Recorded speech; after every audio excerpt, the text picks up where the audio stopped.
హైట్‌గా లేసి రేపు ఇది ఏవుగున 12 గంటలకే హైట్‌గా లేసి వస్తాయి. కెరటాలు చాలా హైట్‌లో ఇప్పుడు ఉన్నాయి. 100 కిలోమీటర్ల పైన గాలి వస్తుంది.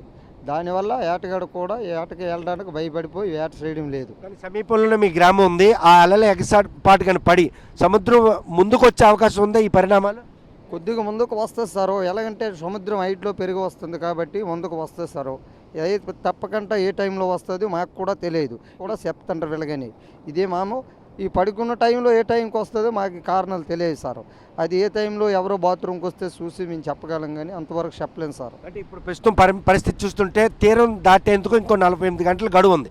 ఈ గడువు నేపథ్యంలో దాని తాలూకు తీవ్రత ఎక్కువైతే మత్స్యకార గ్రామాలన్నీ కూడాను ఎటువంటి భయాందోళనలో ఉన్నాయి?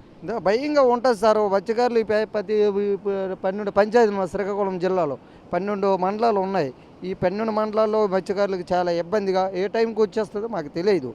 మేము పడుకున్న టైంలో మాకు భయంగా ఉంటుంది ఈ తీర ప్రాంతంలో. ఈ నక్కివలస పంచాయతీ గెద్దలపాడు గ్రామము కాబట్టి మాకు కొద్దిగా భయంగా ఇక్కడ ఉంది ప్రజలంతా కూడా సముద్ర పట్టుకొచ్చి చూడడము చేయడము చంటి పిల్లలు చూడడము చేయడము అన్ని కార్యక్రమాలు ఇక్కడ జరుగుతున్నాయి. ఏ టైంకి వస్తుందో మాకు ఇది ఈ కారణం తెలియదు. సముద్రం ఇటు ప్రస్థానం మట్టు చాలా డేంజర్గా ఉంది.